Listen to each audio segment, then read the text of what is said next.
बिस्मिल्लाहिर्रहमानिर्रहीम। अस्सलाम वालेकुम dear students, this is Fazla, welcome to my channel. जैसा कि बेटा मैंने आप लोग को पिछली वीडियो में बताया था कि क्या क्या स्टेशनरी आपको अपने पास रखनी है, मार्कर्स के बारे में बताया था और मैंने आपसे कहा था कि मैं अपनी नेक्स्ट वीडियो में आपको पेपर प्रेजेंटेशन बताऊंगी। तो आज की वीडियो हमारी पेपर प्रेजेंटेशन के बारे में बात करने के लिए है। तो बेटा ये मेरे पास एक सैम्पल पेपर है और इस सैम्पल पेपर के लिए मैं आपको बताऊंगी कि कहाँ कहाँ पर हमने कौन से मार्कर्स यूज किए हैं और आप देख सकते हैं किस तरह से हेडिंग्स दी गई हैं। ये सारा कुछ हम बात करने जा रहे हैं इस पे।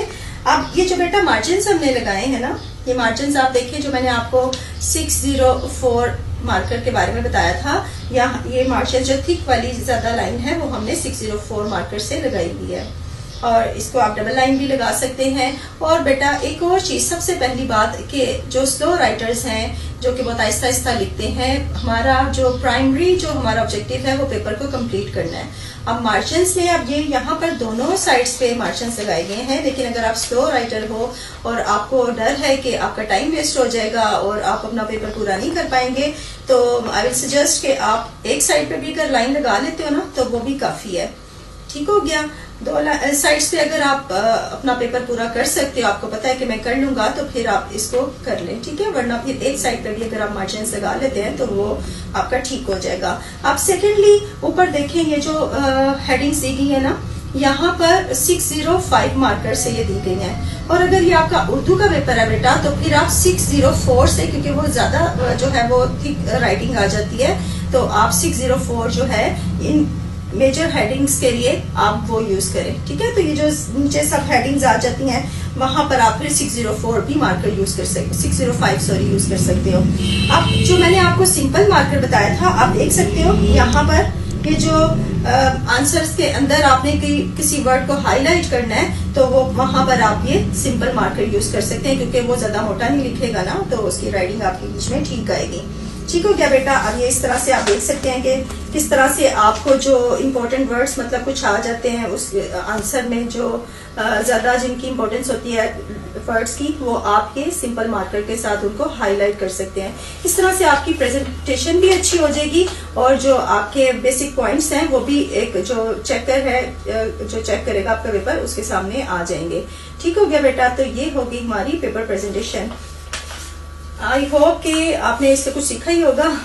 तो चले आप बहुत अच्छी प्रेजेंटेशन करें, क्योंकि आपके मार्क्स गेन करने के लिए ये बहुत इंपॉर्टेंट चीज है। अगर आपने ओवर राइटिंग की होगी, आपने इंक रिमूवर यूज किया होगा, तो वो तो बिल्कुल आपका जो है इंप्रेशन आपके पेपर का बिल्कुल डाउन हो जाएगा।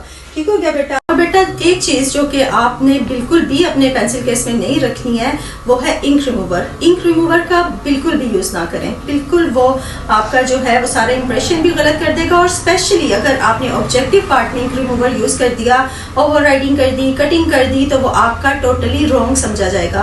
तो इन चीजों को आपने अवॉइड करना है। अपने पेपर में कटिंग नहीं करनी, ओवर राइटिंग नहीं करनी और इंक रिमूवर भी यूज बिल्कुल नहीं करना, ताकि आपके पेपर का जो है वो इंप्रेशन अच्छा जाए और ऑब्जेक्टिव में आपका कोई भी नंबर जो है वो ना कटे।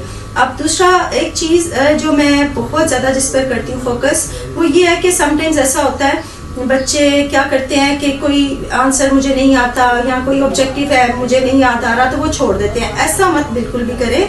अगर आप किसी चीज के बारे में श्योर भी नहीं है तो सबसे जो आपको लगता है कि ये वाला आंसर हो सकता है, आप अपने बस गेस कर सकते हैं कि ये वाला हो सकता है आंसर, आप उसको मार्क कर दें। आप बिल्कुल भी कोई भी क्वेश्चन जो है वो अटेम्प्ट किए बगैर आपका नहीं रहना चाहिए, कोई भी पॉइंट नहीं छूटना चाहिए।